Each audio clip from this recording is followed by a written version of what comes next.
For Senate President Chis Escudero naman, ano ang inyong mensahe sa kanya at anong inyong next move after dun sa nangyari dun sa dapat ay pagkukontempt kay Special Envoy Lacanilao, and then yung kanyang pag-i-issue ng show cause order, and then yung sagot niyo dun sa sinabi niyang wag ninyong gamitin ang Senado sa politika. Nakakatuwa naman talaga yung mga pinagsasabi. Ang akin na Eh, lamang, teka lang, teka lang. Natutuwa ka sa sinasabi ni Cheese? Na huwag gamitin ang Senado sa pangmumulitika tapos natuwa ka pa nun? Plastic ka, Amy Marcos!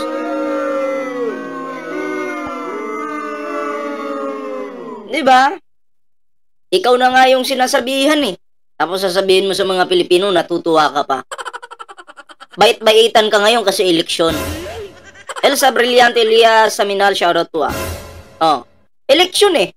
Kaya kahit hindi siya natutuwa, sasabihin niyang natutuwa siya.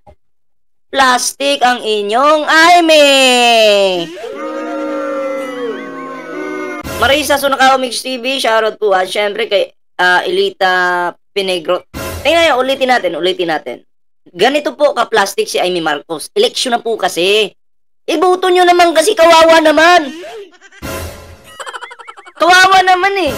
Nagpapapansin na eh. Ayan o. Dun sa nangyari dun sa um, um, dapat ay pagkukontempt kay Special Envoy Lacanilao, and then yung kanyang pag-i-issue ng show cause order, and then yung sagot niyo dun sa sinabi niyang wag ninyong gamitin ang Senado sa politika. nakakatuwa naman talaga yung mga pinagsasabi. Ang akin na lamang, balikan na. Natutuwa ka? Totoo ba yan? O ka-plastikan? Ah. Ka-plastikan yan, Amy. Dapat, dapat, ibubuto ka ng mga Pilipino kung magpapakatotoo ka, Amy Marcos. Oh. Alam mo, ang dapat mong sabihin, ang sabi dito sa nag-comment, magbigti na lang ako kaysa iboto ko yan. Wag naman. Wag ka namang magbigti. 'Di ba? Wag mo lang iboto, ox na yan. Ox na yan, wag lang iboto. Alam mo, matutuwa pa kami, Amy Marcos, at baka iboto ka pa kung sinabi mong, nainis kasi ako kay Cheese eh. Oh. Ako kasi, si Amy Marcos, nagbida-bida sa Senado.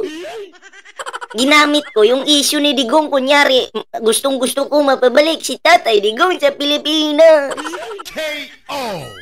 Bida-bida kasi ako eh. So, nainis talaga ako kay Cheese. Nainis talaga ako kay Cheese. Dapat ganon. Malay mo, magustuhan ka ng mga Pilipino. Diba? Kasi nagpapakatotoo ka lang. Eto, pinaplastic mo kami. Diba? Plastic ka. Alam mo, pag ito nanalo sa pagkasenadora, pipigilan lang na po yan yung pagka-impeach ni Sara Duterte. Hoy, libre po mag-like dyan ha. Libre pong mag-like. Tandaan nyo yan. Wala pong bayad. Yan. Wala pong bayad yan, mga pre. Marinig kita sa mukha eh. Natin ang tunay na rules ng Senado kung saan walang mahahanap kahit minsan ang binabanggit na show cause. Yung ginagamit para sa politika, nakakatuwa naman kasi alam naman natin na siya yung ambisyoso. Ako yung nakalimutan nga mangampanya na. Siyempre, viral yung issue ni Digong eh. Uunahin mo bang mangampanya? Kung ako, hindi po ako mangangampanya. Magpapasikat lang ako sa Senado, nakaupo lang ako doon, may aircon pa, di pa ako pagpapawisan, marami pang manunood sa hearing ko, magbibida-bida pa ako doon, ako pa yung nangunguna doon, di ako yung bida. Diba? Di ako yung bida doon sa Senado. Ganun lang yun. Bida-bida. Oy, itong mga DDS, gigil na gigil kay General Torre. Okay, sige, i-eksena ko ngayon. Ang eksena ko ngayon, gigisahin ko si General Torre para magustuhan ako ng mga DDS.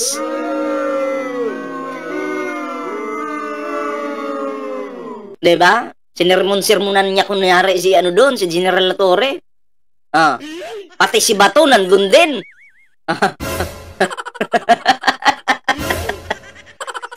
Tingnan mo, hindi ka mahal ng mga DDS Amy Marcos. Bakit?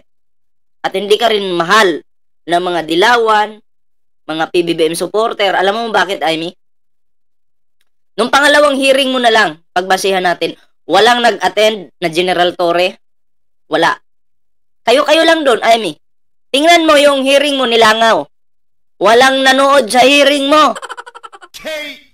Ibig sabihin, walang nagkaka-interest sa'yo, Amy Marcos. Pero nung bumisita doon, pumunta doon sila General Torre, anong nangyari? Dinumog yung hearing. Bakit dinumog? Dahil ba sa'yo yun? Hindi. Dahil sa mga resource person. Wala ka eh. Kumbaga kulangot ka lang, Amy. Tama, hindi ka nila mahal. Hindi ka nila mahal, Amy. Kaya lang, nandun yung mga tao na yun, dahil sa resource person. Nakikiramdam yung mga Pilipino. Kasi kung ikaw yung mahal ng mga tao, tingnan mo, yung second hearing mo, Amy Marcos. Ilan yung nanood doon? Sabi ko nga sa mga kaibigan ko, panuorin nyo naman yung hearing ni Amy doon. Sabi nila, ayaw ko dyan.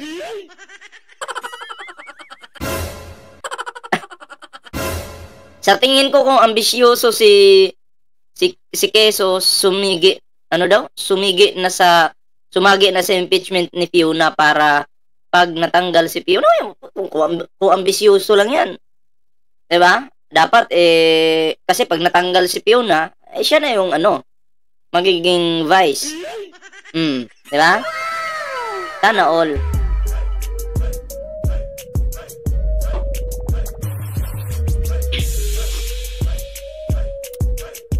Okay, tuloy natin.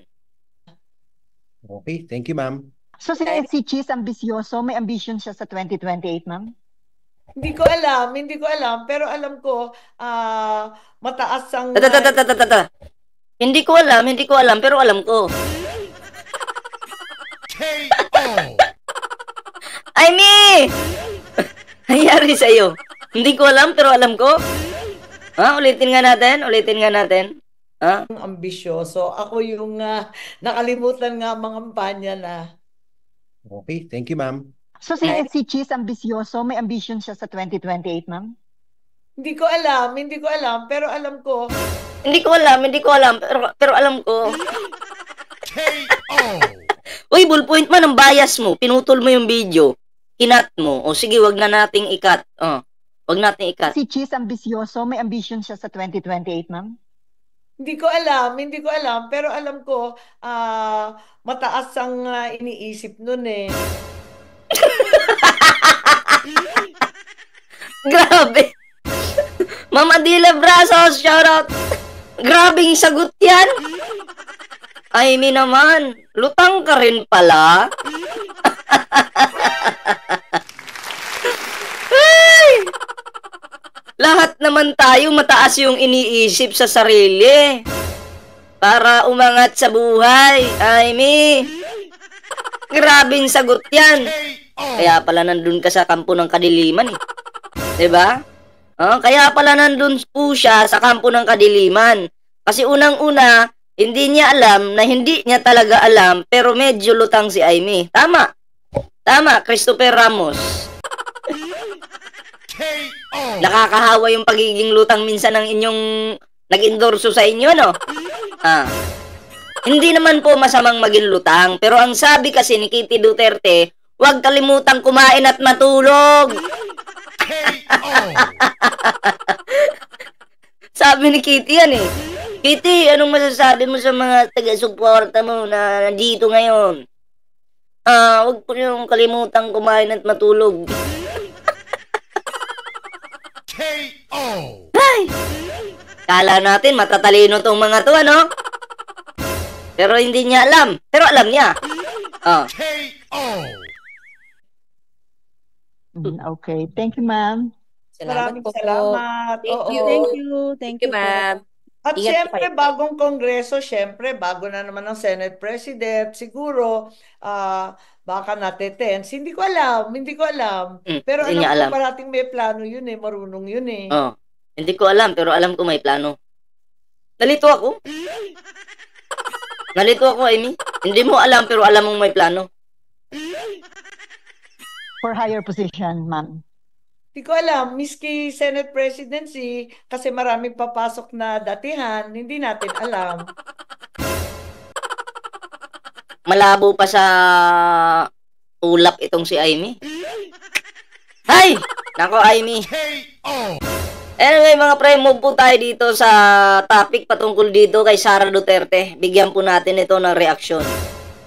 Louis de Asim, saka yung parang bago na na Asim Gang. Galing po to sa sa listahan naman ng DepEd. So as confirmed by yung PSA Libre pong mag-like, ha? po, same situation po sila. Walang birth certificate, walang marriage, saka wala rin pong death certificate. So kitang-kita po natin na yung pattern is the same. Pareha po yung sitwasyon nung Mary Grace Piatos, si Miggy Mango, Ano? Grabe mga pangalan to. Mango, si Mingo? Mary Grace Piatos, si Miggy Mango. Mega Mango? Baka naman may ano dyan, fruit salad. Ha?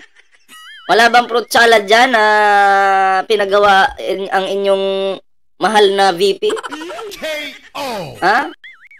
Si Jay Camote. Ay! Kamuti! Naku po! Grabe! May kamuti! Jay Kamuti!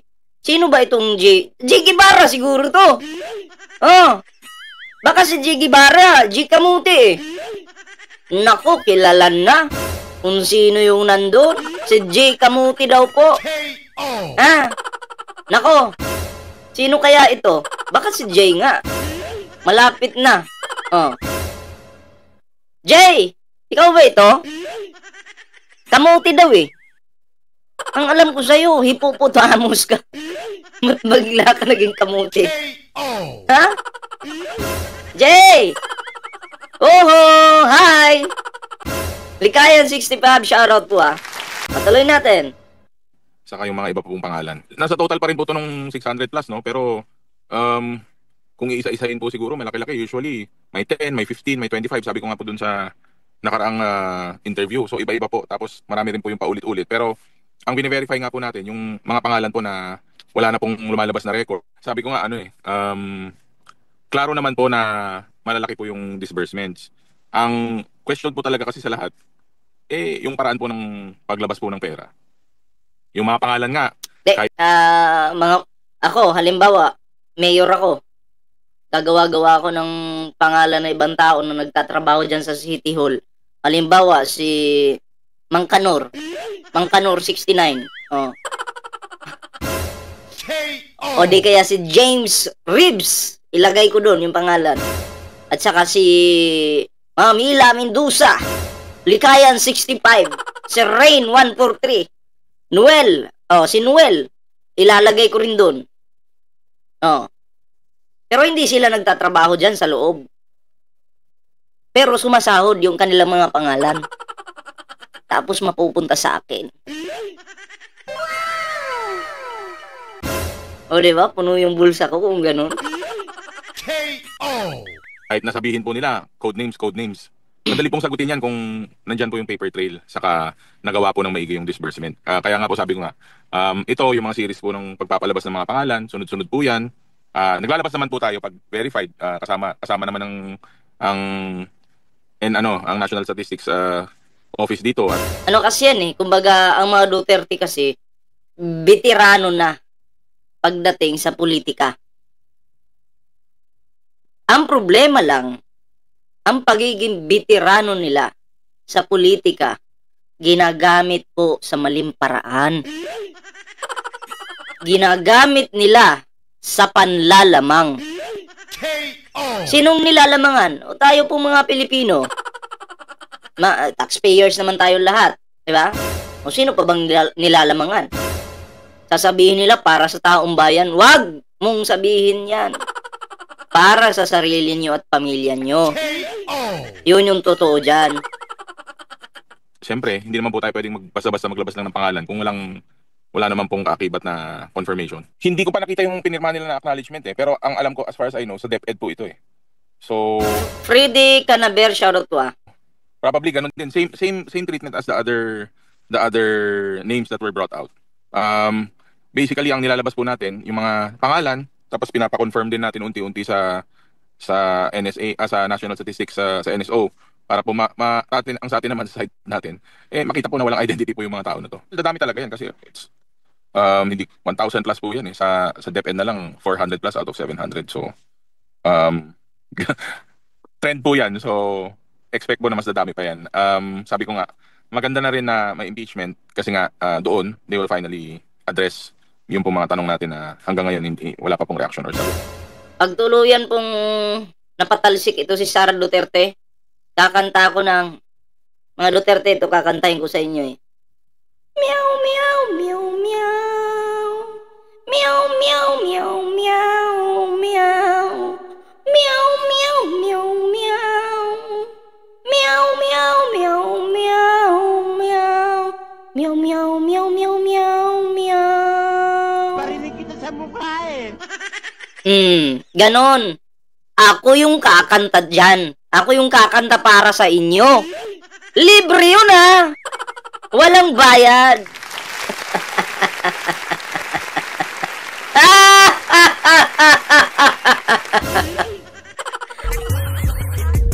Baka mamaya may umiyak na mga DDS dyan. Huwag tayong iiyak ha.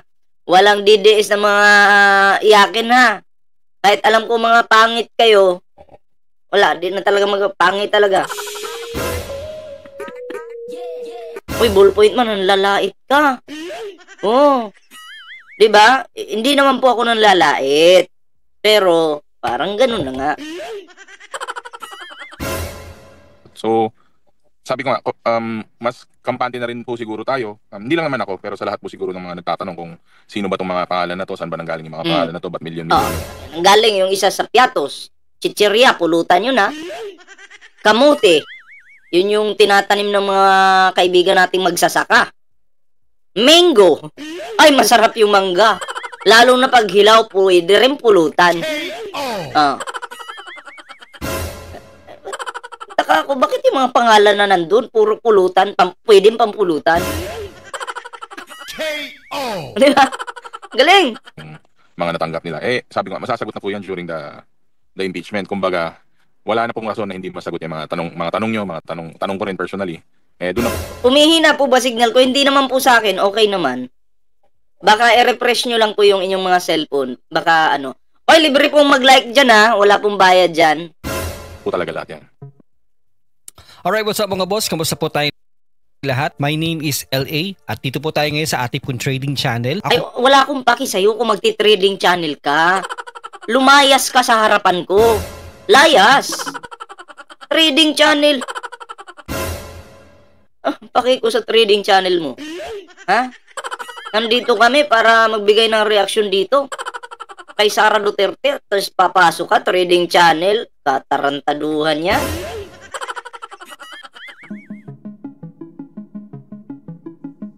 It will strengthen Article 2. Sabi ko nga, meron naman nang nangyari na hearing sa good government. So, mas maganda na, sabi ko nga, tuloy-tuloy itong mga to, buhay yung mga issues at napapatunayan po natin na yung mga findings natin during the Committee on Good Government. Hindi lang po siya salit-salita. Ebidensya po, saka meron pong proseso lahat na pinagdaanan. Yan, maliwanag na po yan sa atin mga pre, ano, na kahit sa, ano pa noon, kahit sa Davao pa noon mga pre, di umano, itong mag-amang to, may mga kapalpakan na talagang nagawa. Oo, kahit pa paano si Digong naman, matalino, no? Dapat na-adapt ni Sara yun. Pero yung tinuturo sa kanya ng tatay niya, ay, alam niyo yung ano, pwede mong gamitin sa kabutihan eh. Pero ginamit sa kapalpakan, sa maling paraan, di ba? Nilamangan po nila, ng pamilya nila, yung mga Pilipino. Sabi nila, gutom na yung mga Pilipino, di ba? Ano nangyari?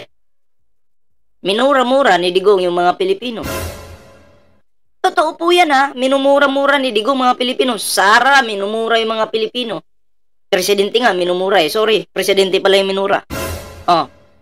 Hindi nire-respeto ni Sara Duterte yung mga Pilipino. Diba? Bakit? Kung nirerespeto mo yung mga Pilipino, dapat hindi ka nagpakita ng kagaspangan ng ugali mo in live. Kasi mababastos po yung bansa eh.